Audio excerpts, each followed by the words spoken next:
Assalamualaikum warahmatullahi wabarakatuh. Kami dari kelompok 9, mata kuliah kewarganegaraan kelas 4 PAID yang beranggotakan Nikmah Trijayanti, Adesti Amalia Septiani, dan Lutfi Khotibul Umam. Kami akan menjelaskan materi tentang keragaman Indonesia. Subbabnya yaitu yang pertama, pluralitas masyarakat Indonesia, yang kedua, strategi integrasi nasional, dan yang terakhir adalah multikultural antara nasionalisme dan globalisasi. Pluralitas masyarakat Indonesia. Pluralitas dengan pluralisme terlihat hampir sama, tetapi sesungguhnya berbeda. Pluralitas artinya kondisi keberagaman, sedangkan pluralisme adalah akar dari kata plural. Menurut Kamus Besar Bahasa Indonesia, pluralisme adalah keadaan masyarakat yang majemuk atau bersangkutan dengan sistem sosial dan politiknya. Sedangkan menurut Wikipedia, pluralisme terdiri dari dua kata, yaitu plural yang berarti beragam dan isme yang artinya paham, yang berarti paham atas keberagaman.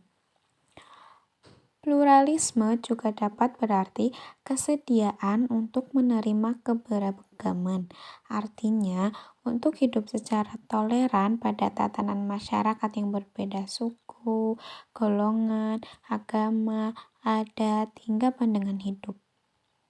Pluralisme mengimplikasikan pada tindakan yang bermuara pada pengakuan kebebasan beragama, kebebasan berpikir, atau kebebasan mencari informasi, sehingga untuk mencapai pluralisme diperlukan adanya kematangan kepribadian seseorang atau kelompok tersebut.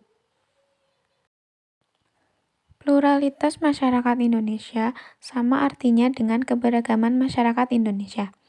Ciri-ciri masyarakat yang bersifat plural diantaranya adalah memiliki perbedaan suku bangsa, perbedaan agama, perbedaan budaya, dan sebagainya. Salah satunya yang pertama adalah perbedaan suku bangsa. Indonesia memiliki banyak suku bangsa, jumlahnya lebih dari 300 kelompok. Yang kedua, perbedaan agama. Di Indonesia ada 6 agama yang diakui, yaitu Islam, Kristen, Katolik, Buddha, Hindu, dan Konghucu. Setiap agama memiliki ajaran dan kepercayaan yang berbeda-beda. Dengan demikian, masyarakat Indonesia bisa mengembangkan rasa toleransi antar umat beragama. Selanjutnya, perbedaan budaya. Indonesia memiliki banyak macam budaya.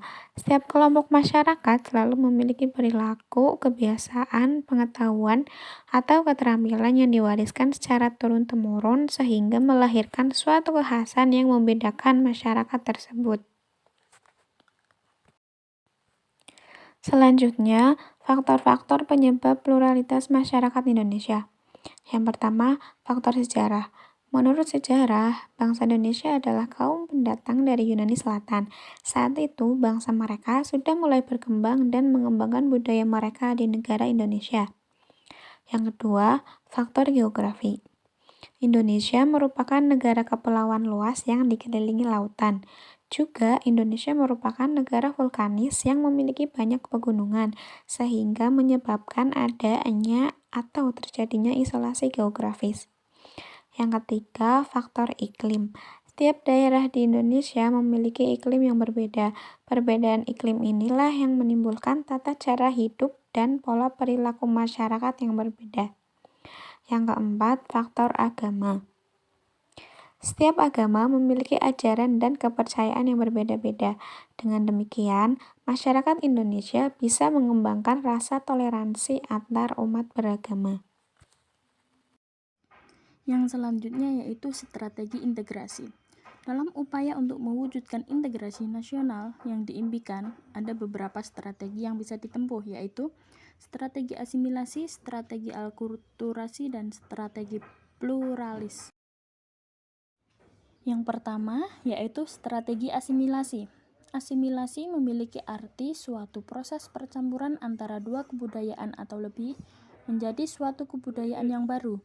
Dengan percampuran budaya tersebut, maka unsur-unsur yang ada di dalam budaya tersebut akan melebur menjadi satu, sehingga di dalam kebudayaan yang baru tidak akan terlihat identitas budaya-budaya tersebut.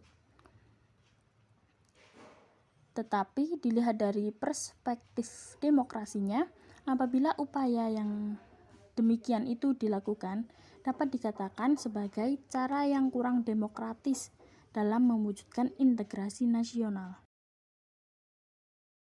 Yang kedua yaitu strategi akulturasi.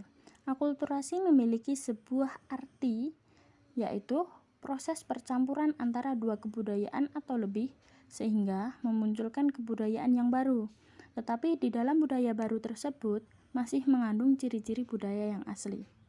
Jika dilihat dari perspektif demokrasinya, strategi ini dapat dikatakan sebagai cara yang cukup demokratis dalam mewujudkan integrasi nasional, karena masih menunjukkan penghargaan terhadap unsur-unsur budaya kelompok atau budaya lokal.